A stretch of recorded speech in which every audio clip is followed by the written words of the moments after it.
His crimes against children shocked the world. He's someone who likes to hurt mentally, to hurt physically. His arrest sparked protests that brought his home country, Belgium, to the brink of revolution. We were just informed that as from today you stop your investigation. And that was it. His dark past fuels conspiracy theories to this day. There was a sense of total disbelief, a sense of revolt. This is the shocking story of the monster of Belgium. Who was he? How was he able to kidnap, rape and murder young children right under the noses of the police in this modern European country? Was he protected? Or did he benefit from a catalogue of police mistakes? I don't believe that there is one person in this country who knows the full story.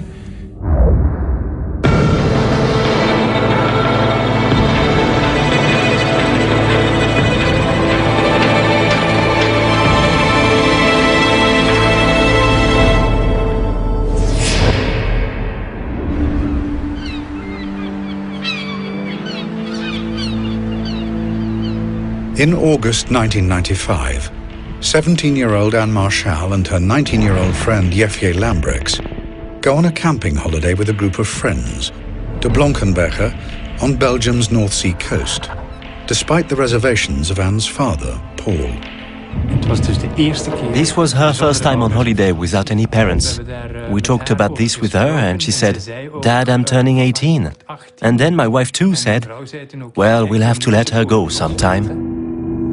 During their holiday, Anne and Jefje attend a hypnotist show. Whilst on stage, they're filmed by a member of the audience. Later that night, Anne's father receives a disturbing call. We received a phone call from one of the friends who told us that Anne and Jefje had not returned from a show they had attended in Blankenberge the previous evening. I was really panicky. Like, something's wrong here. This doesn't add up. When Paul Marchal meets the police himself the following day, he's worried by their apparent lack of concern. So I asked, "So what are you going to do?" "Just don't worry, the girls will be back. They probably just went looking for adventure. They will most definitely show up." I was shocked. I had always thought that the police are there to make sure everything works out fine, everything works out safely.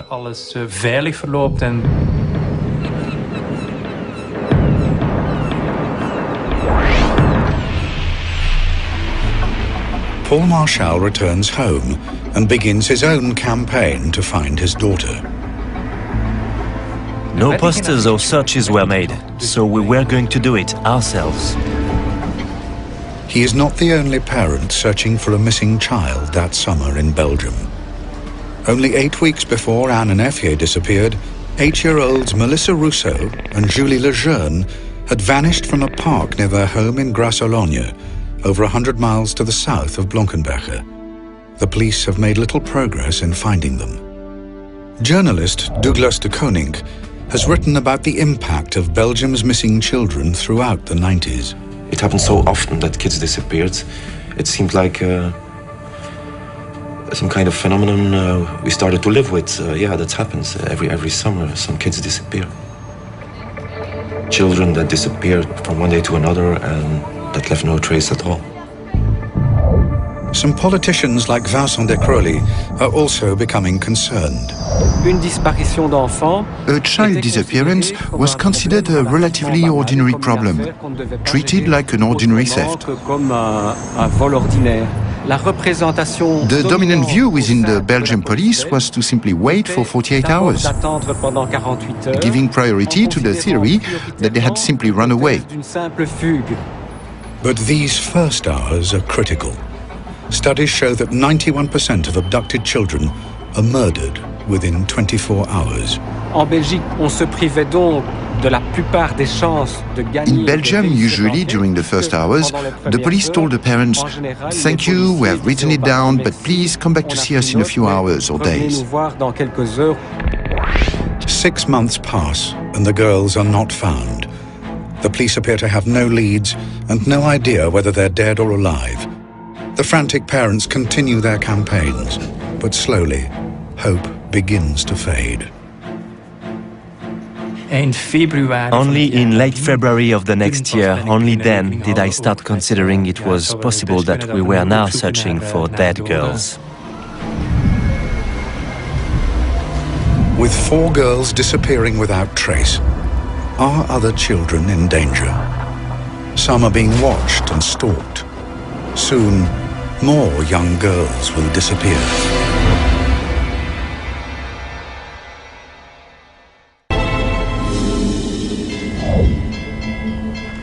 On a summer's day in 1996, 12-year-old Sabine Dardenne begins her ride to school as usual.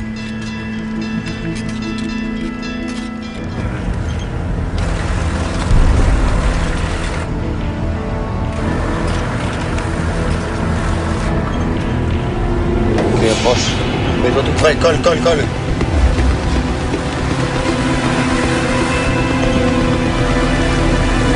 Ok, j'y vais.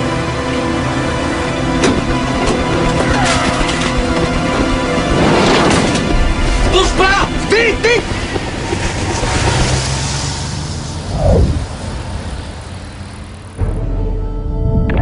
When Sabine goes missing, it becomes Belgium's latest high-profile case that year of a young girl disappearing.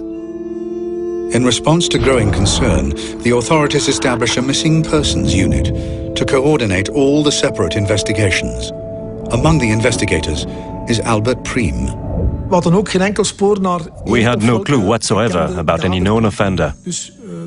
We investigated as many leads as we could, but it really was all negative. We couldn't have believed that one and the same person could be guilty of all these disappearances. That was completely unthinkable, at least at the time. 10 weeks pass, and Sabine's disappearance fades out of the headlines. Then, with investigators still struggling to establish any firm leads, another young girl is targeted. 14-year-old Laetitia Delay is walking home from her local swimming pool in Bertry, southern Belgium. She is snatched off the street in broad daylight.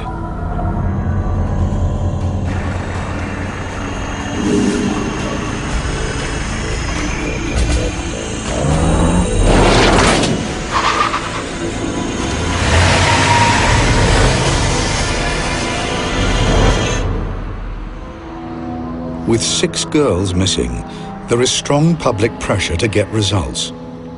Michel Demoulin, an investigator in the small town of Dinan, is one of the extra police officers drafted in to search for Laetitia.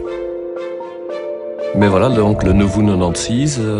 the 9th of August 1996, the day Laetitia went missing, I was called upon to participate like other investigators in searches regarding this disappearance, since the investigation so far had yielded loads of data that had to be verified. After 2 or 3 days of searching, we still hadn't found Laetitia, but we did have a few statements that seemed interesting to us. One statement came from a local resident who has noticed a suspicious vehicle in the village. We were able to work out some parts of the registration number of the van, a white van, also a good description of the van.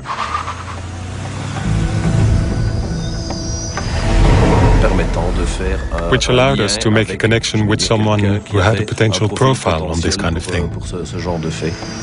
The van is registered to a 39-year-old father of 3, an unemployed electrician called Marc Dutroux. Demoulin brings Dutroux in for questioning, along with his wife, Michel Martin, and known associate, Michel Lelièvre. I started leading the interrogation of the suspect. I always approach a suspect in the same way, which is to try and make sense of the personality I'm facing. Avez-vous suivi l'actualité de ces derniers jours? Je sais pas ce qui se passe en Belgique. J'ai pas la télé.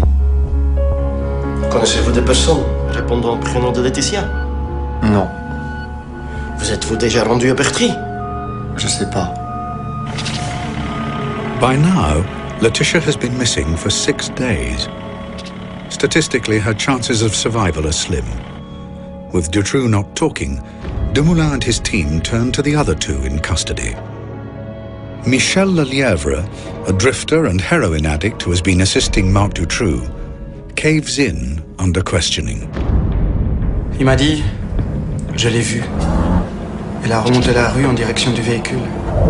Lorsqu'ils sont arrivés à hauteur de la voiture, la portière était déjà ouverte. Il l'a poussé violemment à l'intérieur. Il a crié une fois. Dutroux's wife, Michelle Martin, also confesses and attempts to distance herself from her husband. Je suis honteuse pour mon mari. Je suis sidérée par les faits commis par mon mari. J'ai conduit le véhicule jusqu'à Marcinelle. Marc est toujours resté à l'arrière, près de la fille.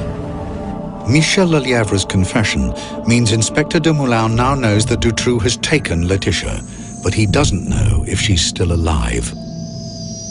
When you are looking for a victim, you're hoping to find them alive, so you do have to be firm. Nous savons tout, Monsieur Dutroux. Je veux que vous nous portiez à Marcinelle et nous montriez ce que vous avez fait avec Laetitia Delay. But he isn't prepared for what happens next. Tu sais quoi? Je peux te donner 2 filles.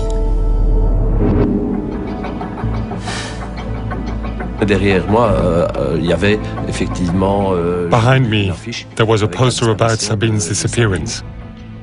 So when he told me the other one's with her, I just cast a brief glance behind me and I said, "Who, Sabine?" And he said yes. I'm telling you, when I hear this, it still gives me the shudders again. Armed with sensational information of the whereabouts of the 2 missing girls, investigators rush Dutroux to a house in Charleroi, in which he claims they're imprisoned. Dumoulin's only hope is that the girls are still alive. I was quite sure he had told me the truth, but at the same time I thought it was almost impossible they could be there.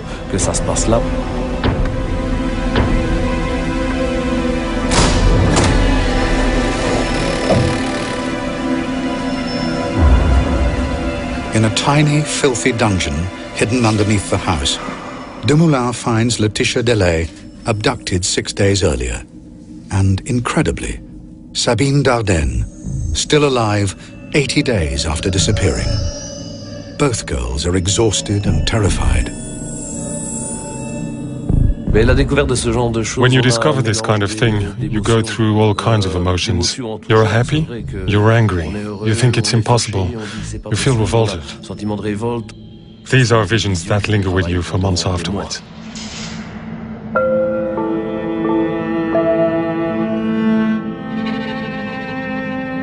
Under the full glare of the world's media, the 2 girls see daylight for the first time since their abduction. I recognized Laetitia at once, but Sabine, at first I couldn't really believe it, and I wasn't the only one.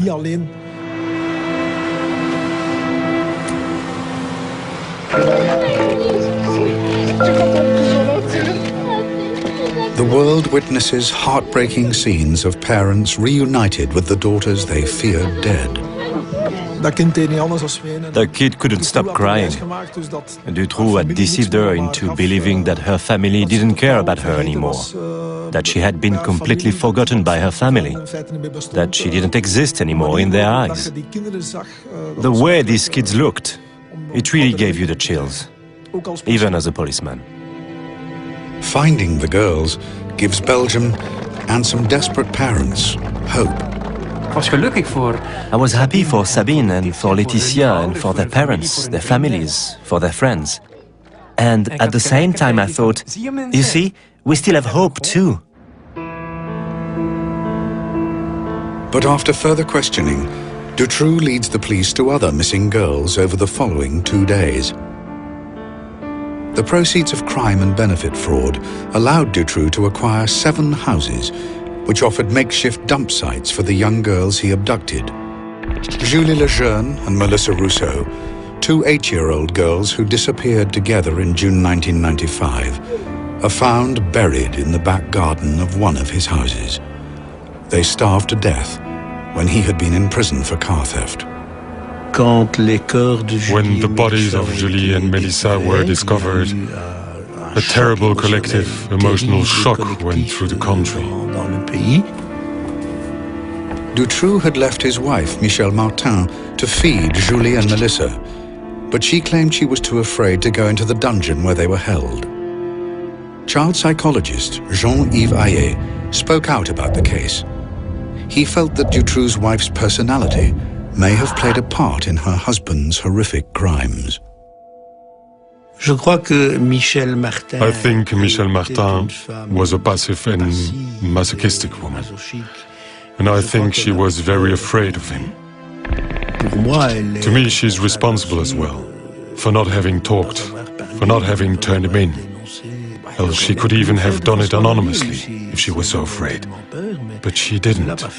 17 days after his first confession, Dutroux leads police to a property in the town of Jumet, where investigators discover the bodies of Anne Marchal and Effier Lambrex, who had disappeared while on holiday more than a year earlier. The girls had been drugged and buried alive.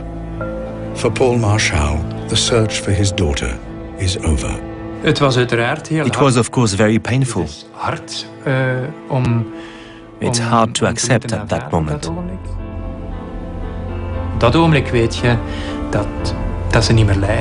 You know they're not suffering anymore. They're not there anymore. And you have to learn to live with it.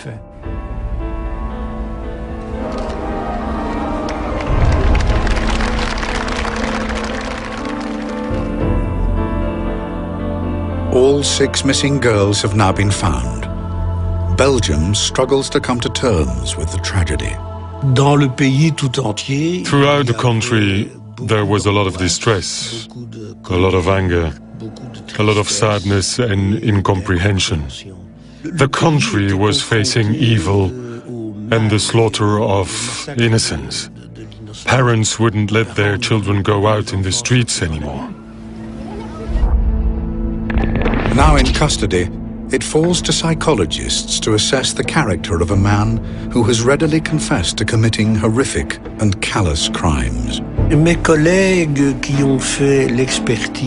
My colleagues who carried out the assessment labeled him a perverted psychopath, and not fundamentally a pedophile, in the sense that to him, children weren't an exclusive object of lust. They were an object among others. It is soon established that Dutroux's psychopathic nature could have its roots in a turbulent and loveless childhood that saw him turn to petty crime and sell himself to older men for sex in his teens. He's grown up in it's a bit traditional family nest for psychopaths. Very dominant mother, very aggressive father, a very egoistic couple, and as a result, a very egoistic young Marc Dutroux. But to fully understand who they're dealing with, investigators speak to Sabine Dardenne, who has survived 11 weeks in Dutroux's clutches. With her testimony, they start to build a profile of a man whose crimes have shocked the world.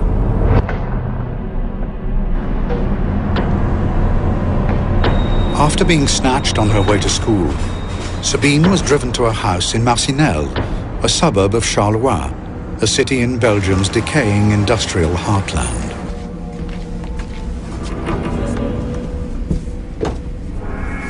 Sabine was drugged by her captor, led upstairs to the first floor, and chained to a bed. She was given an elaborate story by Dutroux, explaining why she had been kidnapped.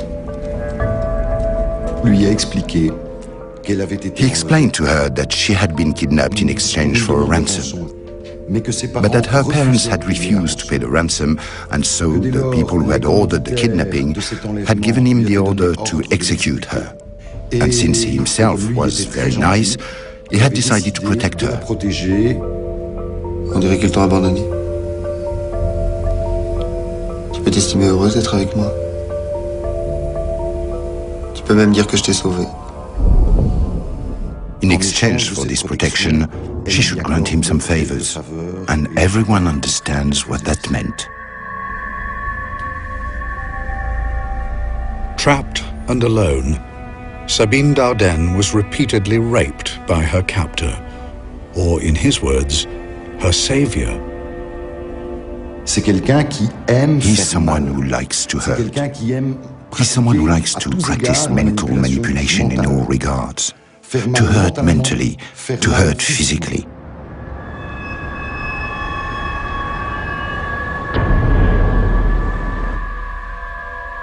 As the weeks passed, Sabine was confined to a specially constructed dungeon, 3 feet wide and 9 feet long.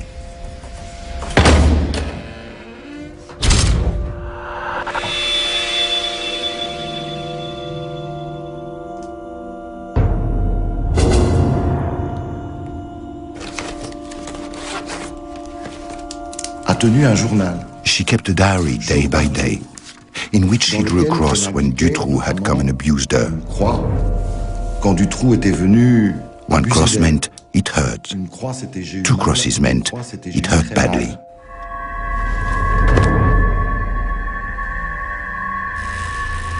Sabine's captor allowed her to write letters, which he promised to send to her parents. I promise to be less selfish and also lend my things, be more helpful, be better tempered. I'm sure you'll find that I've changed.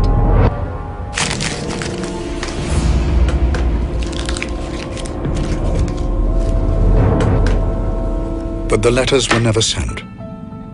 I think the majority of children would have interpreted the lack of rescue as a sign their parents no longer cared about them, because there is a naivety about children. Please think long and hard about what I've said. I can't carry on like this for much longer. But Sabine's testimony also raises big questions. How has Marc Dutroux been able to operate so freely and for so long? Could the police have stopped him sooner? Could lives have been saved? As more chilling details emerge, the world looks on in horror as Belgian society approaches meltdown.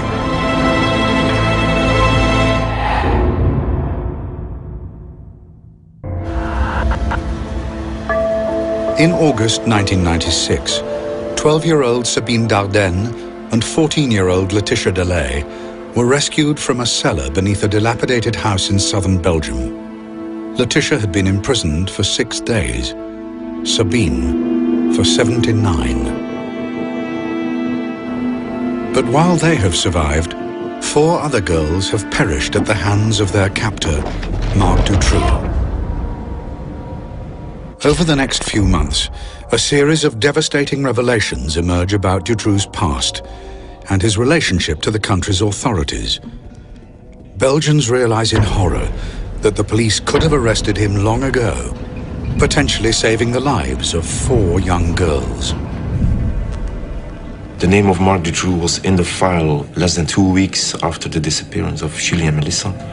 So the police had all the information they could only dream of. All the conditions to arrest Marc Dutroux were met many months before his actual arrest. The abductions that followed Julie and Melissa's kidnapping could have been avoided. We are absolutely positive that Dutroux could have been arrested. Information comes to light. In 1989, 6 years before the disappearance of Julie Lejeune and Melissa Rousseau, Dutroux and his wife had been convicted of the abduction and rape of 5 girls. Dutroux was released just 3 years into a 13-year sentence. It was completely predictable that this guy would relapse.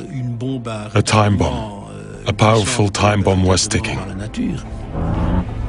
From his release in 1992, warning signs were flashing. A police informant claimed he was asked by Dutroux to help him kidnap a girl. Dutroux's own mother even tipped off police that her son may be hiding girls in his home.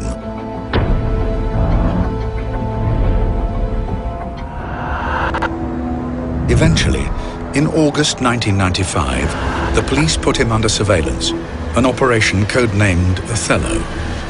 A camera was hidden in a railway wagon in front of his house in Marcinelle. This camera was in front of the house the night that Anne and Efje were kidnapped. The problem was that Dutroux chose to do this kidnapping at night, and the police turned off the camera at 6 o'clock in the evening. Afterwards, they tell us that for operational reasons, this camera has only been turning from 8 o'clock in the morning till 6 o'clock in the evening or something. This is very intelligent if you want to catch someone, a pedophile, kidnapping girls. The officer in charge of Operation Othello, René Michaud, visited the house in December 1995. Dutroux had recently been questioned about stolen cars, and investigators used this as an opportune moment to search his house. Also present was a locksmith, Alain Lejeune, who was accompanying the police in their search. Qu'est-ce qu'on entend? Il y a des enfants ici? Suddenly, children's voices are heard. You heard these voices and this discussion starts. Did you hear that? Non, ce sont des enfants dehors. Ouais, ils jouent dehors. Ah non, ce bruit vient de l'intérieur. Écoutez, c'est clair. Silence. Non, et puis c'est qui le policier ici? Allez, on y va. The locksmith said, I heard voices and it was absolutely clear that they came from there, from 2 meters from where we were standing. The voices are Melissa Rousseau and Julie Lejeune. 3 months later, they were dead. Do not forget that this Julie and Melissa disappearance was the top story in Belgium. That was the top priority of police, at least that's what they told us. Michaud found video cassettes during his search. They didn't watch the tapes. The explanation afterwards that they didn't have a video player. On one of these tapes, we can see Marc Dutroux constructing his cage. The explanation of where it was and how it was constructed was on tape. They just had to watch it, but they had no video player. There again, that's official version. Sorry, I don't buy it. René Michaud always claimed that the door to the dungeon was so well hidden, it was impossible for him to realize its true significance. A claim backed by other investigators who have been in the house. The space in which the children were confined, it was hard to see, because shelves had been placed in front of the door. There were plenty of boxes, rubbish, everything was stacked. So no one could ever suspect that behind that wall, a cell had been built to hide children in. I cannot conceive of any investigator who wouldn't go all out while looking for a missing girl. Michaud, who died in January 2009, stated that his failure to find the girls haunted him. Others are skeptical. To accept the word incompetence, sorry, there's a limit to what you can consider as being incompetence. Toute la Belgique recherche ses enfants. The whole of Belgium was searching for the kids. And the gendarmerie knows Dutroux, with his past as a child abuser. They know he's building suspect hiding places in some of his houses. And yet, for some totally incomprehensible reason, Marc Dutroux wasn't arrested.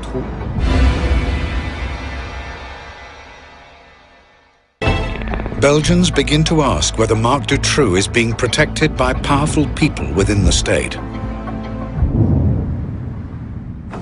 While in custody, Dutroux himself fans the flames of conspiracy with a controversial claim which will forever change the global perception of this case. He states he is part of a national paedophile network whose tentacles stretch right to the top of Belgian society. Investigating judge Jean-Marc Connerot is put in charge of preparing the case against Dutroux. He is determined to get the truth.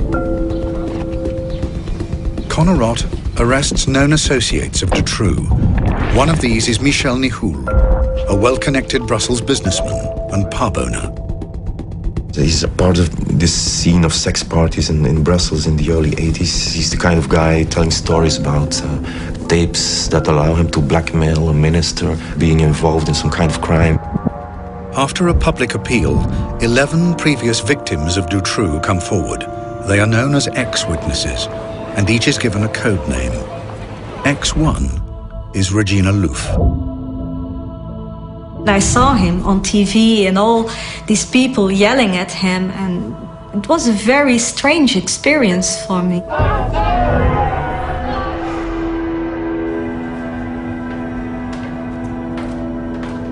Regina Louf, now a mother of 4, recognizes Marc Dutroux and Michel Nihoul from her childhood. My mother had a boyfriend, and he hired me again to other men to sort of a prostitution network, and there I met Nihoul. So these parties were organized for other pedophiles, and there they took 1 to several children, and they had sex with them, of course, or they took photographs or films or making movies, everything. The people who were going to these parties were big businessmen. There were also politicians. Accompanying Nihoul at these parties, according to Regina, was Marc Dutroux. If this story is true, Connerot appears to have stumbled upon evidence that a paedophile network involving Dutroux, Nihoul, and powerful people in Belgian society does indeed exist. It falls to Rudy Hoskins to investigate the claims of Regina Louf. She talked about lots of people, a lot of notorious people in Belgium, could be politicians or people from corporates, stuff like that. Also people from the police. It's difficult to say what the first impression was. It was a young woman with quite some problems, I think, in her head, honestly. Yeah. That they are skeptical, I think it's logical. But the only thing I asked from them was to do their job and to look for clues. Then Regina Louf provides extensive details of the unsolved murder of 15-year-old Christina van Hees, whose body was discovered in a disused farm on the outskirts of Brussels in 1984. We found evidence in the old murder file about the autopsy of the corpse that corroborated her story. The way the victim was bound with the hands on the back and all kind of stuff they did to the victim. And there were really things she gave in her interview that were not publicly made available at that time of the murders that she told us. Regina Louf's information on the Van Hees murder persuades Hoskins that maybe there is some truth in the rest of her testimony. If there's only 10% or 20%, that's worthwhile investigating further. I think that's, for me, it's very clear. But the implications of this testimony are also clear. A paedophile network of rich clients and criminals, protected by the authorities. There's a big danger if she's right about the crime, the motives of the crime and the way it has been committed. She might be right about the suspects as well. I think people in some level were afraid of that.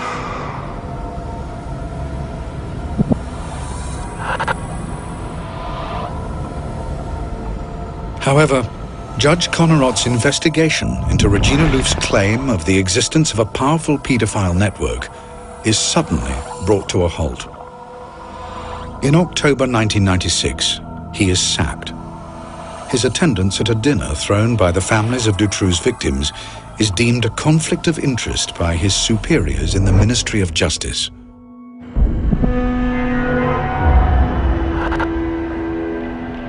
Rudy Hoskins and the team working with the ex-witnesses are summoned to the Justice Department. We were just informed during that meeting that already, as from today, you stop your investigation. And that was it. We were going too far for some people. Don't ask me who, I have no idea, and why, no idea. I still ask myself the same question, but we touched upon something that was not supposed to get out in the open. Connerot's dismissal has a devastating effect on public confidence in the Dutroux investigation.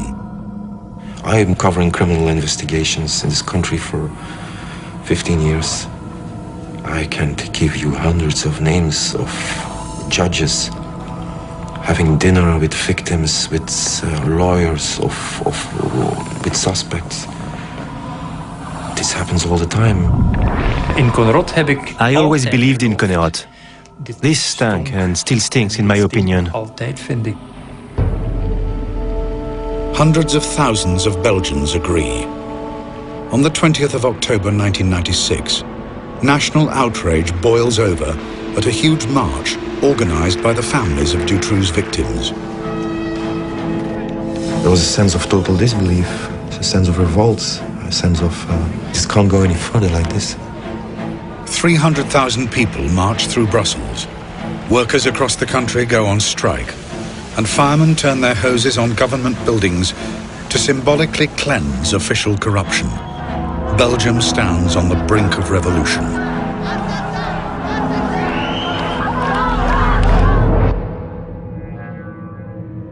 Meanwhile, the man at the center of the storm maintains he is simply a small player in a much bigger criminal conspiracy.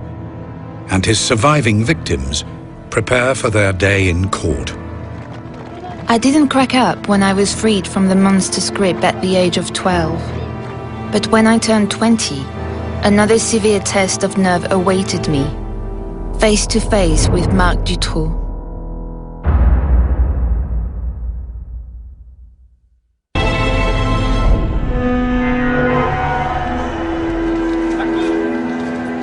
In 2004, Sabine Dardenne and Laetitia Delay attend the trial of the man who held them captive in his dungeon. In the dock with Marc Dutroux are his ex-wife Michel Martin and alleged associates Michel Nihoul and Michel Lelièvre. It has taken 8 years to bring Dutroux to trial. Officially, this is because the authorities have had to spend years investigating hundreds of leads into paedophile networks, which the police are convinced don't exist. One thinks the trial will take place in 98-99. Some dreamers said 2000. No, well, 2004. Because of all the dead ends the investigation was led into, this whole series of way-out leads. Sabine Dardenne was held captive for 79 days in Dutroux's dungeon in 1996. 8 years later, she gets the chance to confront him at last. Dutroux is a pervert. Dutroux is a predator. Dutroux is a monster. She wanted to face him. She wanted to ask him, why on earth didn't you kill me? A question Dutroux didn't deign to answer.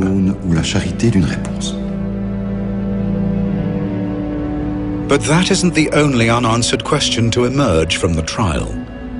Belgians are split over whether Dutroux is a lone predator or part of a paedophile ring run by his co-defendant, Michel Nihoul. I do think it wasn't just Dutroux who killed my child. I think that the police and the judiciary share in the guilt. But many voices who could potentially shed light on this story are not in court, fueling suspicions of a cover-up. There are a lot of people who died in the entourage of Dutroux very quick after he was arrested. José Stepper is a police informer who claims he has explosive information on Dutroux. He dies 2 days before he is to meet his contact. His family believe he was poisoned. Jean-Paul Tamino is a figure in the Charleroi underground who disappears just as he is supposed to talk to the police. Parts of his body are fished out of the canal on the day of Dutroux's arrest. François Rayskins told a friend he'd seen Melissa Rousseau alive in Holland. Before he could tell the police, he was killed on a railway line. In all, 20 people connected with the case had died in suspicious circumstances. Also not appearing is Regina Louf, whose police interviews in 1996 appear to support the existence of a paedophile ring involving rich clients and run by Michel Nihoul. But the police investigation into Regina's claims was halted in 1997. We still ask ourselves the same question, why? We were just doing our work, we were objective. Why the hell did they stop us? She was interviewed by a second team of investigators, and her testimony dismissed. They said it right in my face that they didn't believe it anymore and that I was sick in the head and that I just only wanted attention. By 2004, Regina Louf's character and testimony are bitterly disputed. Her motives and her state of mind are questioned, and she is dismissed in the press as a pathological liar. Fantasies sell better than reality. In the Dutroux case, as far as I can tell, the ex-witnesses don't add anything whatsoever, really nothing whatsoever. It's not that difficult to turn a victim in someone who is crazy.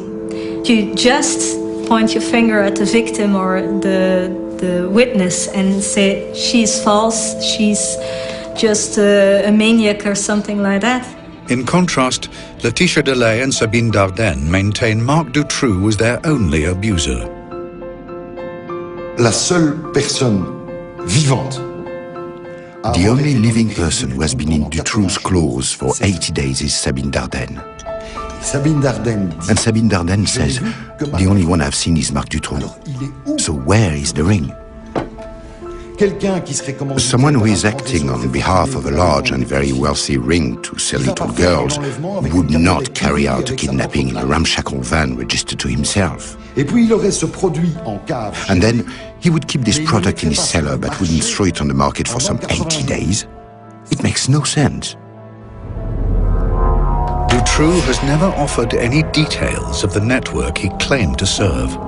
It might be helpful if he says, I'm working for an organization, that he would at least give a phone number about the guy, his contact person at his organization. He didn't do that.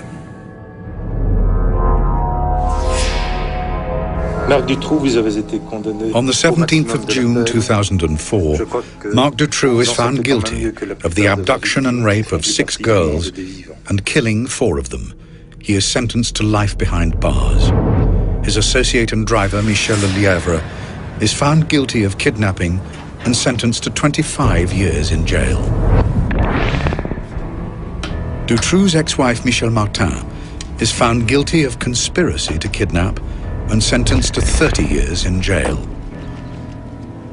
Businessman Michel Nihoul is convicted of drugs offences, but he is acquitted of being an accomplice of Dutroux. Officially, therefore, there is no paedophile network, no powerful clients, and no cover-up by the authorities.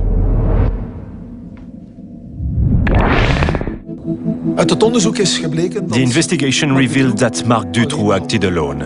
We haven't found a single element, neither in the investigation nor afterwards, indicating the existence of a ring, past or present, in our country. But not everyone is satisfied. I think we're never going to get the true story. And I don't believe that there is one person in this country who knows the full story. The questions of whether Marc Dutroux acted alone or if he was part of a larger criminal network have never been resolved.